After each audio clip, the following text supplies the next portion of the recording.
આપણે બધાને અહીંયા સામાયના પ્લોટમાં મંદિર બનાવવું છે. પ્લોટ ખરીદી લીધો, રેતી, કપચી, સિમેન્ટ, સળિયા જે કંઈ જોઈએ એમાં મટીરિયલ એ નાખી દીધું, નકશો બનાવ્યો, નકશા પ્રમાણે બનાવ્યું, એ પ્રમાણે બની ગયું. પછી અંદર મૂર્તિ મૂકવી પડે, બરોબર.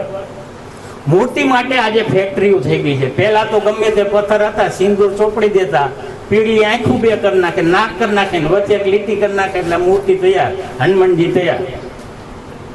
હવે તો ફેક્ટરી થઈ ગઈ છે સારા એવી, સારા આરસના કિંમતી આવા મૂર્તિઓ મળે છે.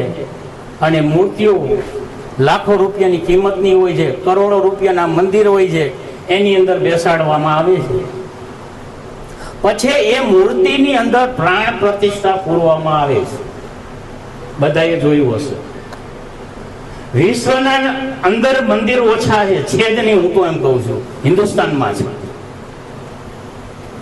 તો એ દરેક હિન્દુસ્તાનના મંદિરની અંદર, મૂર્તિની અંદર લાખો કરોડોના ખર્ચા કરી મંદિર કર્યું, એમાં લાખોનું ખર્ચા કરી એમાં પ્રાણ પ્રતિષ્ઠા પૂર્યા.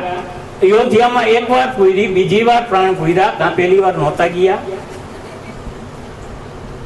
અને એ પણ ગેરંટી આપું કે હિન્દુસ્તાનના કોઈ પણ મંદિરની અંદર જો મૂર્તિમાં પ્રાણ હોય તો જીવતો સમાધિ લઈ લઉં, લાખોની વચ્ચે ગેરંટી સાથે. એક મૂર્તિમાં પ્રાણ નથી જતા. તમને છેતરી રહી છે આ પબ્લિક, પંડા પૂજારી બ્રાહ્મણો છેતરી રહ્યા છે. એટલે મારે આ ગરમ થઈને બોલવું પડે છે કે મારી એક લોહી, મારું કુટુંબ, મારો પરિવાર અને ઊંધા રસ્તે જઈ રહ્યો છે.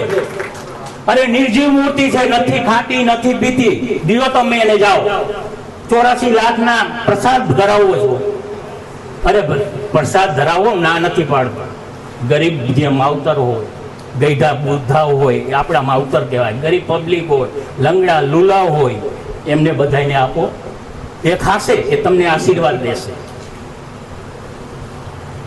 મોરબી ગામની અંદર જ જન્મ મારો બધા ઓળખો છો. શ્રાવણ મહિનાના દિવસોની અંદર કોઈ દી મંદિરની અંદર પગ દેતો નથી. કારણ કે પેલા ઘણી વાર ગયો, માતાજી પાસે માંગ્યા, દર્શન કર્યા, પૂજા પાઠ કરી, માળાયું હનુમાનજી ચડાવી, તેલ ચડાવ્યું, કોઈ હામી બોલ્યા નહીં, કોઈ વાત ન કરી, કાંઈ મને ફાયદો ન કર્યો. પછી શું કરવું? આપણે પિતાંબરભાઈ નો રમેશ હશે હાજર જ, નાનપણની અમારે બે ભાઈબંધી, કાકો ભત્રીજો બધું છે, એને ખબર મારો ઇતિહાસ કે ભડિયાદની અંદર માતાજી મેરડીનું મંદિર, એની અંદર નારિયેળની અમે બે ચોરી કરી. હું લઈ ગયો તો એને સાથે, અમારી 12-13 વર્ષની ઉંમર. ત્યારથી મને ખબર પડી, કારણ કે બચપન હતું, મારા માતાજી સાથે હું મંદિર જાતો, તો જવાનો અર્થ ત્યારે એક પૈસાની કિંમત હતી, પીપરની કિંમત હતી. એટલે બાળકો એના રોજ સાથે સવાર સાંજ મંદિરે જાય. કારણ કે અત્યારના છોકરાઓને તો બધી છૂટ્યું છે. અત્યારે તો હારી હારી ચોકલેટો 200-300 રૂપિયાના નાસ્તા દો તો નથી ગમતું. ઘડીક ઓલી ચોકલેટ ખાવી છે, ઓલી પીઝા ખાવી, ઓલું બર્ગર ખાવું છે, આવું બધું ચાલ્યા રાખે છે. અમને તો એક પીપર ને સૈસા મળી જાય એટલે અમે રાજી થઈ જતા. તો મને 3 દિવસ 4 દિવસ સુધી હું ગયો. આ હકીકત ઘટના છે, યુટ્યુબ ઉપર પૂરો પ્રસારણ છે, આ ટૂંકમાં કહીશ. તો મંદિરની અંદર ગયો, 3-4 દિવસ પછી મેં જોયું, માતાજીના આપણા ગંગા બાબા પૂજારી, મારી ઉંમરના હશે, એ બધા ઓળખતા હશે. અને મેં જોયું કે માતાજી તો આ 4-5 દિવસ થયા કંઈ પ્રસાદ ખાતી નથી. મને વિચાર આવ્યો, આ કુદરતી મારામાં બીજ હતું. આ જ્યારે સાચા પારક સિદ્ધાંત, સાચા ભગવાનના તમે પહોંચો ને, તમારું બીજ જ્યારે કર્મથી ઉત્પન્ન થાય ને, ત્યાં સાચી ભક્તિ મળે. નહીં તો પાણામાં ભટકટ. પૈગે લાગ્યો, ધુમાણા કરો, અગરબત્તી કરો, બે જય રામ. રામ કોણ છે? રામ તમારો આત્મા છે. ભગવાન છે હું એમ નથી કહેતો. ભગવાનને પૂજો, ભગવાનની સેવા ચાકરી કરો. ભગવાન વગર કઈ નથી. હું, તમે, દુનિયા, પ્રકૃતિ. તમે મને જોઈ રહ્યા છો, તમે મને સાંભળી રહ્યા છો. માધ્યમ શું છે? રામના લીધે. પણ કયો રામ? આત્મા રામ. દશરથ પુત્ર રામ નહીં, હું એને નથી માનતો. આત્મા રામને માનવો એ આપણો ભગવાન છે. જો એ આપણા શરીરમાંથી નીકળી ગયો, આપણે હમણાં જોયું આપણા કુટુંબના આજ 2 મહિનાની અંદર 2 મૃત્યુ થઈ ગયા. શરીરની ઉંમર થાય, શરીર મૃત્યુ પામે છે. પોતે મૃત્યુ અંદર રામ છે એ નથી પામતો, આત્મા નથી મૃત્યુ પામતો. શરીર મૃત્યુ પામે છે એટલે દુઃખ થાય છે આપણે. કારણ આપણે સંબંધ શેનો છે?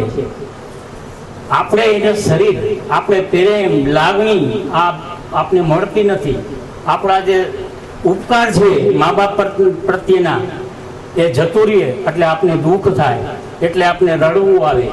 હા, આ જ વસ્તુ ઈરાન અમેરિકા કે પાકિસ્તાન ભારતનું યુદ્ધ થયું, બોર્ડર ઉપર ઘણા મરી ગયા, તો આપણે દુઃખ થયું. તો આટલા બધા જો સૈનિકો મરે છે ભારત પાકિસ્તાનના યુદ્ધમાં, આટલા સૈનિકો કરોડોને આપણે આજે આપણી જે ભારતની કિંમત છે, આવક છે, એ ઘણી એમાંથી 60% તો મિલિટરીમાં નાખી દઈ છે. તો અહીંયા અમુક દેવી દેવતાને ઉભા રાખી દેવાય ને હનુમાનજીને ગદા રાખી એટલે કામ પતે. ખોટું નથી બોલતો, વિચાર કરો.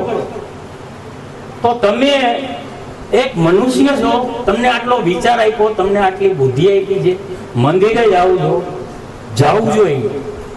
કોઈ તમારા ઘરે આવે, 1 વાર આવે, 2 વાર આવે, 3 વાર આવે, તમે આવો ન કહો, આવજો ન કહો, તમે પાણી ન પાઓ, તો 3જી 4થી વાર તમે કોઈના ઘરે જાશો? આ પ્રશ્ન વિચારો.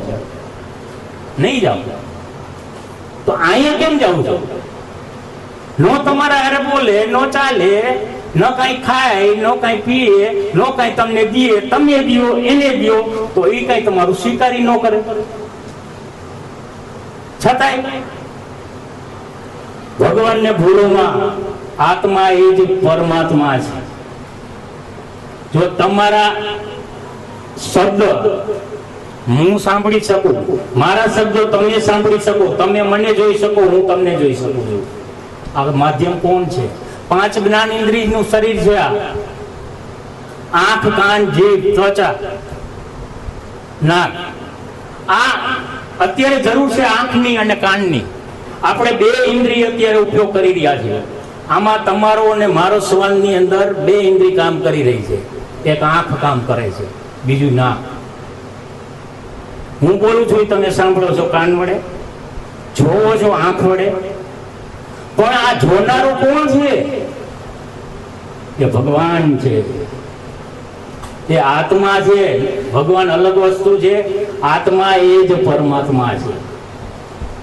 એના માધ્યમથી જો એ શરીરમાંથી છૂટી ગયો, રામ બોલો ભાઈ, રામ, કઈ કિંમત નહીં. જુવાન દીકરી હોય, દીકરો હોય, 15-20 વર્ષનો હોય, ઠીક છે, કોઈ આજુબાજુ ગામ ગયા હોય, કોઈ 12 ગામ હોય, 5 કલાક કે 1 કલાક, 24 કલાક, 2 દિવસ રાહ જોવે કાઢવાની જલ્દી. હા ભાઈ, જુવાન દીકરી દીકરો પડ્યા છે, રાખો ને. ન રાખી શકાય, કારણ કે એની અંદર જે છે રામ, જે આપણો સંબંધ હતો, સંબંધ પૂરો. આપણા ગિરધરભાઈ, દલાલ ભાભી આપણને છોડીને જતા રહ્યા છે. એને કોઈ નવું શરીર ધારણ કરી લીધું હશે. શરીર કેવી રીતે ધારણ કરવામાં આવે છે? કર્મ અનુસાર બધું થાય છે. મોટો ખેલ, મોટો ભગવાન, આત્મા, પરમાત્મા ને કર્મ. કર્મ સુધારો, કર્મ વગર કાંઈ નથી. જ્યાં ડગલે ને પગલે કર્મ કામ કરે છે. તમને જો કોઈ દુઃખ આપે, તમને વિચાર આવશે કે સામેની વ્યક્તિ અમારું ખરાબ કર્યું, નથી કર્યું, હશે કરેલું તમારું કઈક આગલા ભાવમાં. ગીતાનો એક પ્રસંગ આપું. મહાભારતનું યુદ્ધ થયું, એમાં ભીષ્મ પિતા મહાન બાણાવળી, એનામાં એટલી શક્તિ હતી, એને પ્રતિજ્ઞા લીધી હતી કૃષ્ણએ કે હું ધનુષ્ય બાણ કે સુદર્શન ચક્ર કોઈ હથિયાર હાથમાં નહીં લઉં. પણ એ પ્રતિજ્ઞાનો ભંગ જો કરાવનાર એક જ મહારાષ્ટ્ર મોટામાં મોટો ભીષ્મ પિતામહ. મહાભારતમાં કોઈની શક્તિ ભીષ્મ પાસે 0 હતી, અર્જુનની પણ. પણ હવે એનું કારણ શું છે?